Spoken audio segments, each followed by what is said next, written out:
नमस्कार, स्वागत आप सभी का संसद टीवी पर। मैं हूं अनुराग पुनेठ आपके साथ।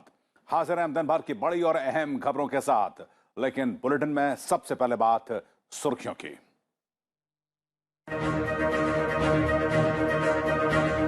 कोविड-19 रोधी टीके बनाने वाली 7 भारतीय कंपनियों के प्रतिनिधियों के साथ प्रधानमंत्री की मुलाकात। वैक्सीन अनुसंधान को आगे बढ़ाने समेत विभिन्न मुद्दों पर चर्चा। केंद्रीय स्वास्थ्य मंत्री मनसुख मांडविया भी रहे मौजूद।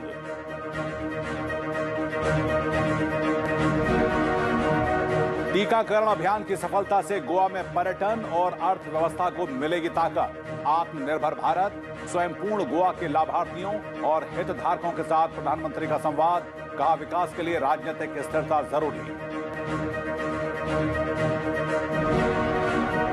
अनुच्छेद 370 के निरस्त होने के बाद केंद्रीय गृह मंत्री अमित शाह का पहला जम्मू कश्मीर का दौरा। प्रशासन और सुरक्षा बलों के अधिकारियों के साथ उच्च स्तरीय बैठक कर हालात का लिया जायजा।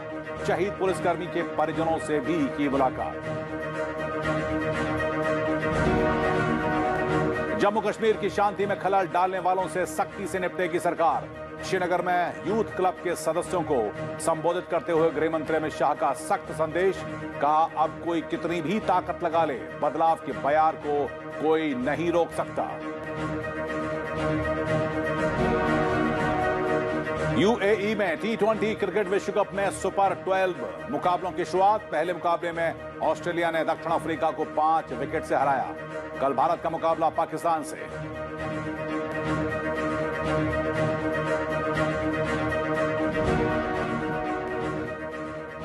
सुर्खियों के बाद अब खबरें विस्तार से। प्रधानमंत्री नरेंद्र मोदी ने आज कोविड-19 रोधी टीके बनाने वाली 7 भारतीय कंपनियों के प्रतिनिधियों के साथ मुलाकात की। यह मुलाकात ऐसे समय में हो रही है जब देश ने टीकों की 100 करोड़ खुराक देने की उपलब्धि को हासिल किया है। बैठक के दौरान प्रधानमंत्री ने वैक्सीन अनुसंधान को आगे बढ़ाने वाले समेत विभिन्न मुद्दों पर चर्चा की।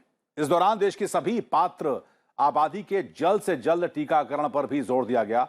प्रधानमंत्री के साथ मुलाकात में सीरम इंस्टीट्यूट ऑफ इंडिया के साथ साथ भारत बायोटेक, डॉक्टर रेड्डीज लैबोरेटरीज, जाइडस कैडिला बायोलॉजिकल ई, जेनोवा बायोफार्मा और पेनेशिया बायोटेक के प्रतिनिधि मौजूद रहे। बैठक में केंद्रीय स्वास्थ्य मंत्री मनसुख मांडविया और केंद्रीय स्वास्थ्य राज्य मंत्री भारती प्रवीण पवार भी मौजूद रहीं। स्वास्थ्य मंत्रालय के ताजा आंकड़ों के मुताबिक भारत में अब तक टीकों की 101.30 करोड़ खुराक दी जा चुकी है और भारत ने 21 अक्टूबर को महामारी के खिलाफ टीकाकरण अभियान के तहत 1 अरब का आंकड़ा पार कर ऐतिहासिक उपलब्धि हासिल की थी, जिसके लिए दुनिया भर से देश को बधाई संदेश मिलने का सिलसिला अभी तक जारी है। देश में टीकाकरण के पात्र वयस्कों में से 75% से अधिक लोगों को कम से कम 1 खुराक लग चुकी है, जबकि तकरीबन 31% लोगों को टीके की दोनों खुराकें लग चुकी हैं। 9 राज्यों और केंद्र शासित प्रदेशों में सभी पात्र लोगों को टीकों की पहली खुराक दी जा चुकी है। गौरतलब है कि प्रधानमंत्री ने पिछले साल नवंबर में टीकों के उत्पादन और वितरण प्रक्रिया को जानने के लिए भारतीय सीरम संस्थान का दौरा किया था। Today, India would not have been able to make 1 billion doses. There is no doubt in my mind about that. When he came in November to the plant in Pune, I assured him, and today he was very happy that our assurance has been fulfilled, that we will make India self-sufficient like in all other vaccines, in the COVID vaccine at the lowest possible price in the world. ये milestone बहुत अच्छा है। Prime minister Modi ji की vision जो हमने government के साथ industry ने साथ में काम किया है और इसलिए हमने ये माइलस्टोन हम अचीव कर सके। इंटरैक्शन में बहुत सारी बात हुई। We discussed how to take the industry forward to prepare for future pandemics. हमारे लिए बड़ी गर्व की बात है और हम प्रधानमंत्री के खूब आभारी है कि उन्होंने यूएन में इस वैक्सीन का जिक्र भी किया। ये भारत के साइंटिस्ट के लिए, हमारे लिए और पूरी भारतवर्ष की जनता के लिए बहुत गर्व की बात है और हमें आशा है ये नया जो अध्याय इनोवेशन का भारत में शुरू हुआ है वो बहुत तेज़ी से बढ़ेगा और भारत दुनिया में ऑल्सो इनोवेटिव कंट्री के तरह उभर आएगी। इसके साथ ही प्रधानमंत्री नरेंद्र मोदी ने गोवा को विकास का नया मॉडल करार दिया है। राज्य सरकार की सराहना करते हुए उन्होंने कहा कि राज्य में डबल इंजन के विकास की निरंतरता को बनाए रखने की जरूरत है। प्रधानमंत्री ने कहा कि गोवा में पर्यटन की अपार संभावनाएं हैं और दूसरे हवाई अड्डे समेत कई अहम योजनाओं को जोड़ने के बाद गोवा और तेजी के साथ आगे बढ़ेगा। गोवा यानी प्रकृति, गोवा यानी टूरिज्म, लेकिन आज ये भी कहूंगा कि गोवा यानी विकास का नया मॉडल, गोवा यानी सामूहिक प्रयासों का प्रतिबिंब, गोवा यानी पंचायत से लेकर प्रशासन तक विकास के लिए एकजुटता। आत्मनिर्भर भारत स्वयंपूर्ण गोवा कार्यक्रम के लाभार्थियों और हितधारकों के साथ संवाद करते हुए प्रधानमंत्री नरेंद्र मोदी ने कहा कि गोवा ने कठिन चुनौतियों के बावजूद विकास कार्यों को रुकने नहीं दिया। उन्होंने उम्मीद जताई कि कोविड-19 रोधी टीकाकरण कार्यक्रम जैसे जैसे आगे बढ़ेगा वैसे वैसे पर्यटन में वृद्धि होगी। अब देश ने भी 100 करोड़ वैक्सीन डोज का आंकड़ा पार कर लिया है। इससे देश के लोगों में विश्वास बढ़ा है, टूरिस्टों में विश्वास बढ़ा है।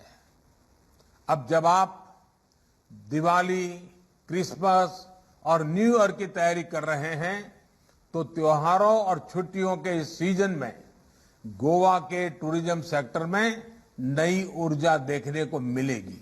प्रधानमंत्री ने कहा कि गोवा में राजनीतिक अस्थिरता ने राज्य के विकास को बहुत नुकसान पहुंचाया है।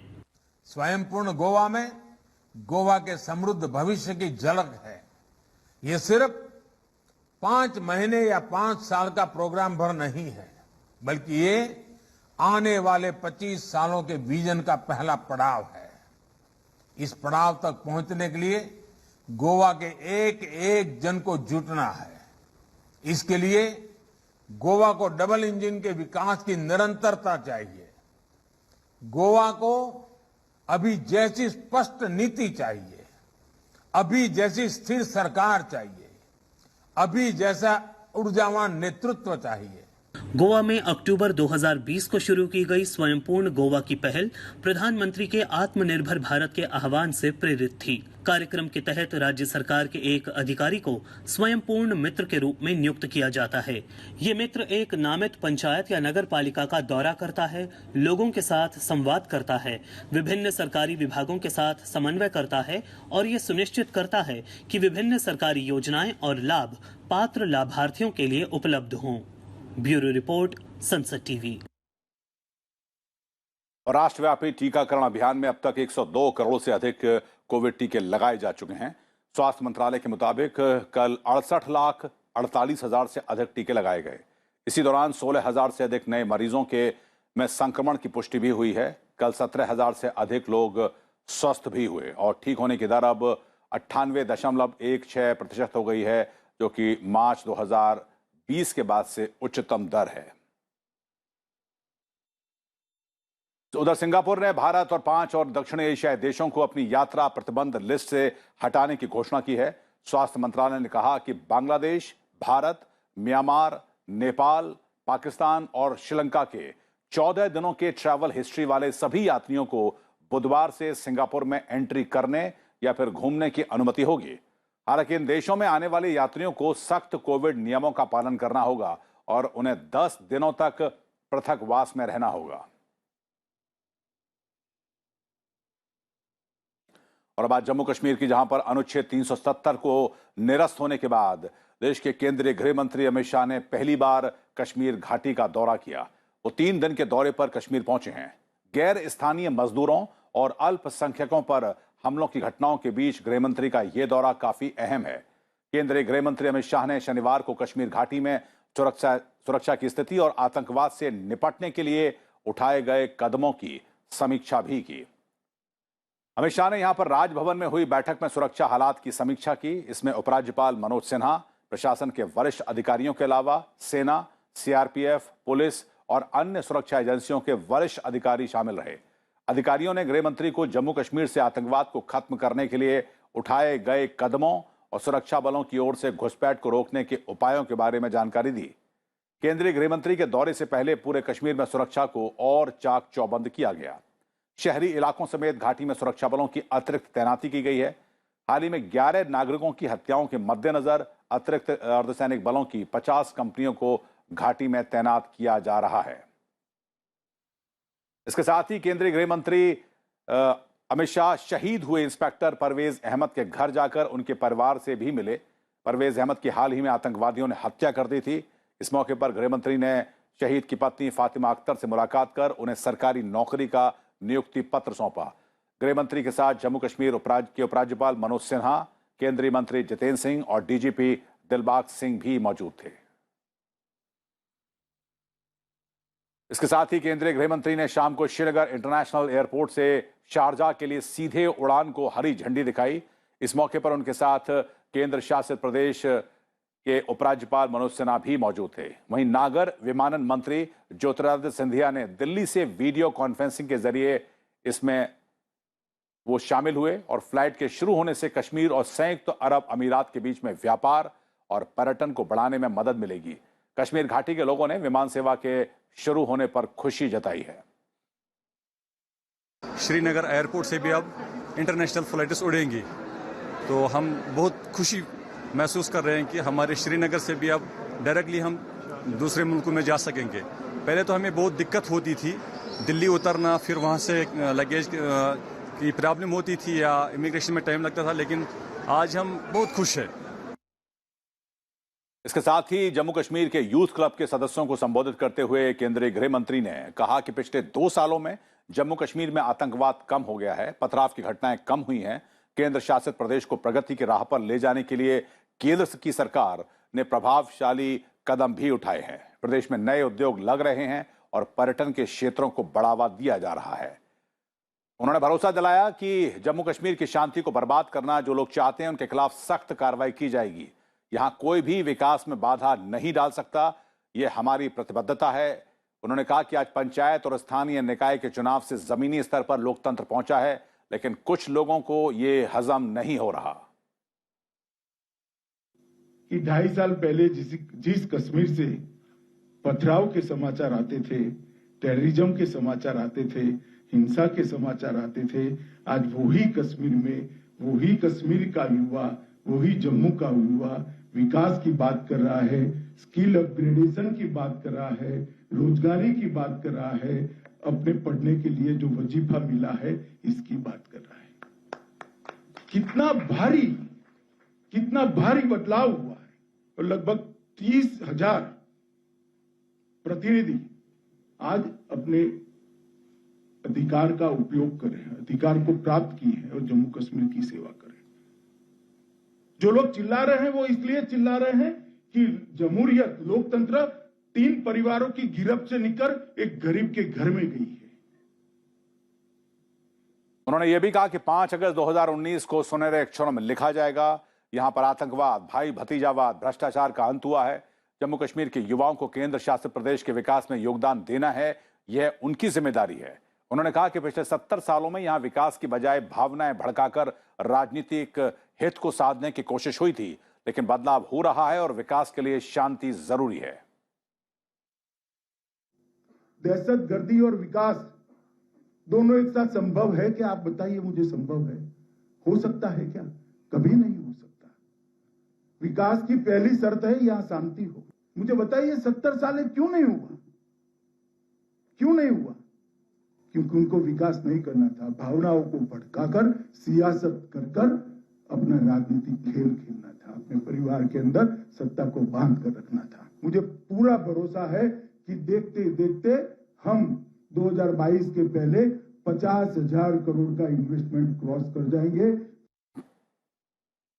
केंद्रीय गृह मंत्री ने यह भी कहा कि अब जम्मू कश्मीर में बदलाव को कोई नहीं रोक सकता। केंद्र सरकार कश्मीर के युवाओं के माध्यम से हर क्षेत्र में विकास के काम में जुटी हुई है। कोई कितनी भी ताकत आजमा ले, ये बदलाव के बयार को अब कोई रोक नहीं सकता।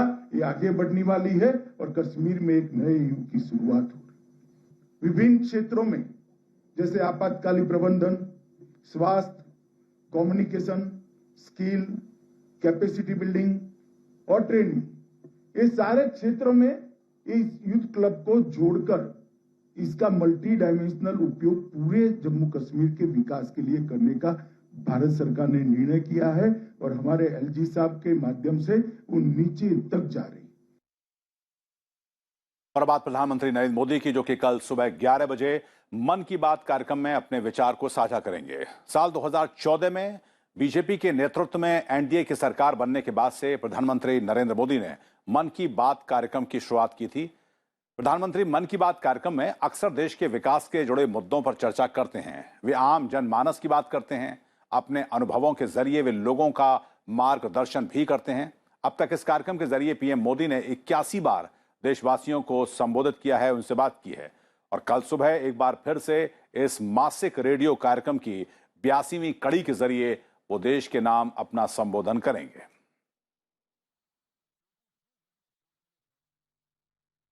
और अब वक्त तो चला एक छोटे से ब्रेक का। ब्रेक के बाद भी आपको देश और दुनिया की खबरों से कराएंगे रूबरू। आप बने रहिए हमारे साथ।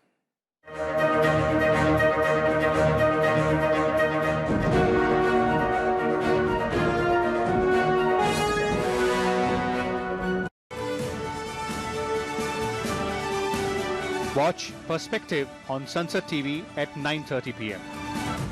क्या वर्तमान समय में महात्मा गांधी का अहिंसा का सिद्धांत आज भी प्रासंगिक है? महात्मा गांधी के द्वारा दिए गए अहिंसा और सत्याग्रह जैसे विचारों को हमें आज भी अपनाना चाहिए ताकि हम अपने राष्ट्र और पूरे विश्व में प्रेम का प्रचार प्रसार कर सकें। हिंसा का मार्ग जो है वो एक छोटे समय के लिए होता है और जो अहिंसा का जो मार्ग अपनाएंगे वो लंबे समय तक के लिए हमारे साथ रहेगा। अगर आप अहिंसा के रास्ते पे चलोगे तो आपको झुकने की कभी जरूरत पड़ेगी ही नहीं। हिंसा करके आप बड़े तो बन जाओगे पर झुकोगे फिर भी तुम सबके सामने। India has the second largest road network in the world. India achieved the record-breaking milestone of laying highways at the rate of 37 kilometers a day in 2021. The pace of construction in the last 7 years has been almost 9,000 kilometers per annum. The quality of our roads has made a significant difference to how both material is transported as well as how people are able to commute. No force can stop the change whose time has come. An emerging global power in a fast-changing geopolitical environment. With a goal to modernize, to showcase our defenders who are always battle-ready.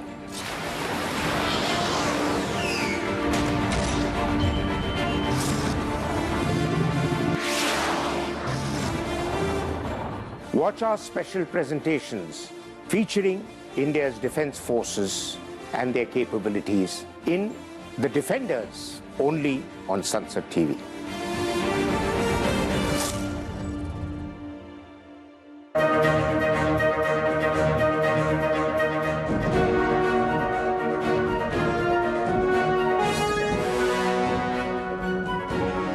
Break के बाद स्वागत आप सभी का एक बार फिर से। और अब वक्त है राज्यों से जुड़ी हुई अहम खबरों को जानने का।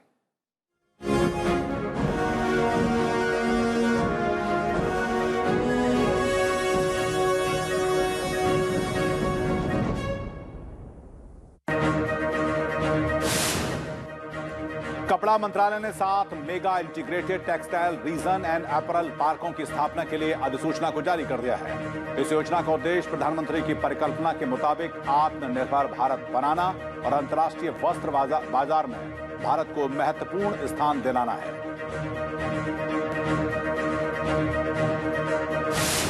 ऊर्जा मंत्रालय ने बिजली क्षेत्र की स्थिरता और स्वच्छ ऊर्जा को बढ़ावा देने के लिए नए नियम लागू किए हैं। इन नियमों से देश में निवेश का अनुकूल माहौल बनाने में मदद मिलेगी। ये नियम भारत की अक्षय ऊर्जा उत्पादन की अंतर्राष्ट्रीय प्रतिबद्धताओं को पूरा करने में सहायक होंगे। उत्तर प्रदेश के मुख्यमंत्री योगी आदित्यनाथ ने लखनऊ में लोक भवन में टीम 9 के साथ एक बैठक की, जिसमें सरकार के कामकाज की समीक्षा की गई। साथ ही अधिकारियों को दिशा निर्देश भी दिए गए।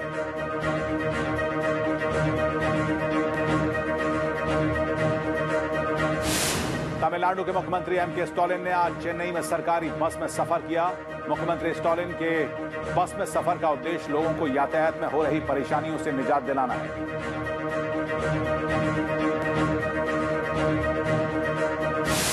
त्रिपुरा के अगरतला नगर निगम समेत 20 शहरी स्थानीय निकायों के लिए 25 नवंबर को मतदान किया जाएगा।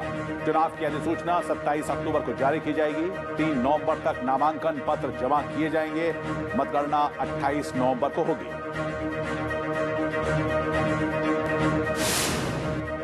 यूपी विधानसभा चुनाव से पहले कांग्रेस महासचिव प्रियंका गांधी ने 7 बड़े वादे किए हैं। प्रियंका ने बाराबंकी में कांग्रेस की प्रतिज्ञा यात्रा के दौरान ये वादा किया कि यूपी में सरकार आने के बाद कांग्रेस किसानों का कर्ज माफ करेगी।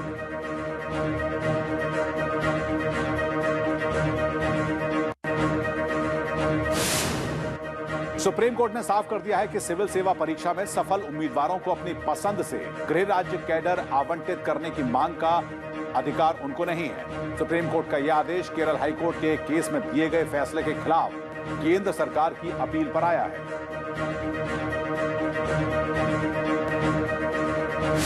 हरियाणा सरकार ने शिक्षा के अधिकार को लागू करने के लिए 1,80,000 रुपए प्रतिवर्ष से कम आय वाले परिवारों के बच्चों को मुफ्त शिक्षा देने का ऐलान किया है। मुख्यमंत्री ने कहा कि धन के अभाव में किसी भी गरीब बच्चे की पढ़ाई लिखाई को बाधित नहीं होने दिया जाएगा।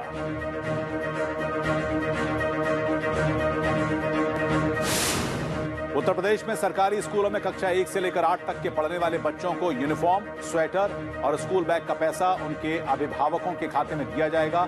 इसके लिए सरकार करीब 1800 करोड़ रुपए की धनराशि को डायरेक्ट बेनिफिट ट्रांसफर के माध्यम से देगी।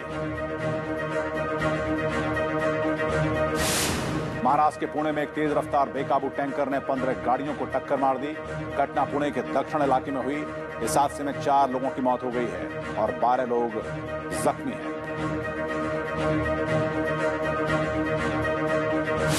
आजादी के अमृत महोत्सव के तहत भारतीय नौसेना की ओर से कोच्चि से गोवा तक नौका दौड़ का आयोजन किया जा रहा है। यह दौड़ कल से शुरू होकर 5 दिन तक चलेगी।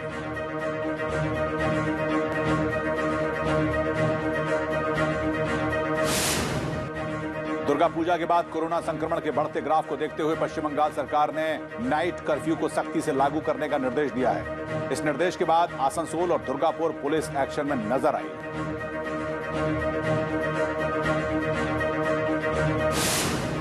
सिखों के चौथे गुरु रामदास का आज 487वां प्रकाश पर्व है।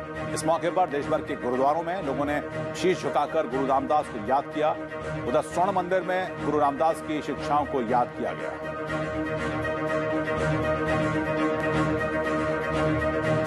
केंद्र शासित प्रदेश लद्दाख में बर्फबारी जारी है। इससे ठंड बढ़ गई है।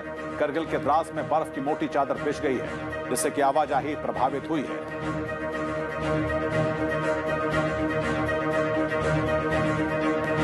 ओडिशा के सैंड आर्टिस्ट सुबल महाराणा ने विजिलेंस अवेयरनेस वीक से पहले एसबीआई के मेन ब्रांच में सैंड आर्ट बनाया है, जिसमें लोगों से मिलकर भ्रष्टाचार को खत्म करने की अपील की गई है।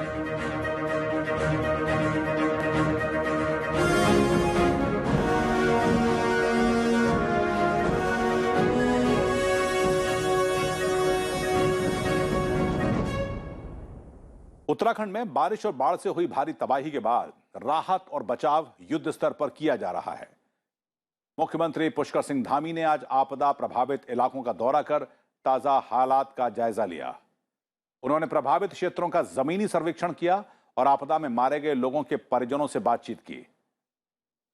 इसके साथ ही उन्होंने हर संभव सहायता का भरोसा दिलाया है।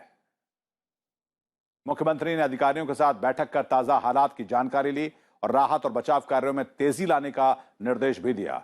राज्य के कुमाऊं संभाग में पिछले कुछ दिनों की भारी बारिश और भूस्खलन की वजह से भारी नुकसान हुआ है। वायुसेना के साथ और निजी कंपनियों के एक हेलीकॉप्टर राहत और बचाव काम में लगे हैं। बचाव टीमों ने भारी बारिश के कारण फंसे हुए 7,000 से ज्यादा पर्यटकों को सुरक्षित निकाला है। राज्य में 4 धाम यात्रा जारी है। बांग्लादेश में हिंदुओं पर हमले और इस्कॉन मंदिर में की गई तोड़फोड़ के खिलाफ संस्था से जुड़े हुए श्रद्धालु आज सड़क पर उतरे। हिंसा के खिलाफ दुनिया भर में विरोध प्रदर्शन किया गया और आरोपियों के खिलाफ सख्त कार्रवाई की मांग की गई। 16 अक्टूबर को बांग्लादेश के नोआखाली में उपद्रवी भीड़ ने इस्कॉन मंदिर पर हमला कर दिया था और इस दौरान भीड़ ने मंदिर परिसर में घुसकर तोड़फोड़ की, जिससे कि कुछ श्रद्धालुओं की मौत हो गई थी। इसके अलावा घटना से पहले भी दुर्गा पंडालों को बांग्लादेश में कई जगह निशाना बनाया गया था। इन हमलों में 4 हिंदुओं की मौत हुई थी। बाद में कई हिंदू परिवारों के घरों को आग भी लगा दी गई। इन हमलों में 20 से ज्यादा घर बुरी तरह जलकर खाक हो गए थे। और बात T20 वर्ल्ड कप की। T20 वर्ल्ड कप में सुपर 12 में ग्रुप 1 के पहले मैच में साउथ अफ्रीका को हार का सामना करना पड़ा है। ऑस्ट्रेलिया ने दक्षिण अफ्रीका को 5 विकेट से मात दे दी। अबू धाबी के शेख जायद स्टेडियम में खेले गए इस मुकाबले में ऑस्ट्रेलिया ने टॉस जीता और पहले गेंदबाजी करने का फैसला किया और साउथ अफ्रीका को 9 विकेट पर 118 रन पर ही रोक दिया और फिर 2 गेंद शेष रहते हुए 5 विकेट खोकर इस लक्ष्य को हासिल कर लिया।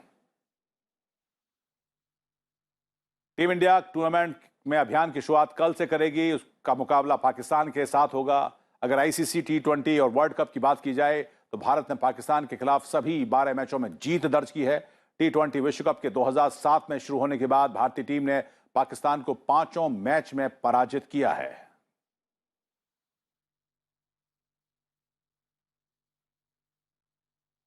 इस बुलेटिन में फिलहाल इतना ही, लेकिन दीपावली से पहले लोकसभा एम्प्लॉइज एसोसिएशन के तत्वाधान में संसद भवन के बाला योगी ऑडिटोरियम में श्री राम भक्ति गाथा एक नृत्य नाटिका का आयोजन किया गया। लोकसभा अध्यक्ष ओम बिरला की उपस्थिति में सांस्कृतिक कार्यक्रम के जरिए रामायण के विभिन्न प्रसंगों समेत सामाजिक समरसता का संदेश दिया गया। तो जाते जाते आपको छोड़ जाते हैं श्री राम भक्ति गाथा की इस नृत्य नाटिका के साथ। मुझको दीजिए अनुमति। नमस्कार। जय सुखदायक जय सुखदायक जय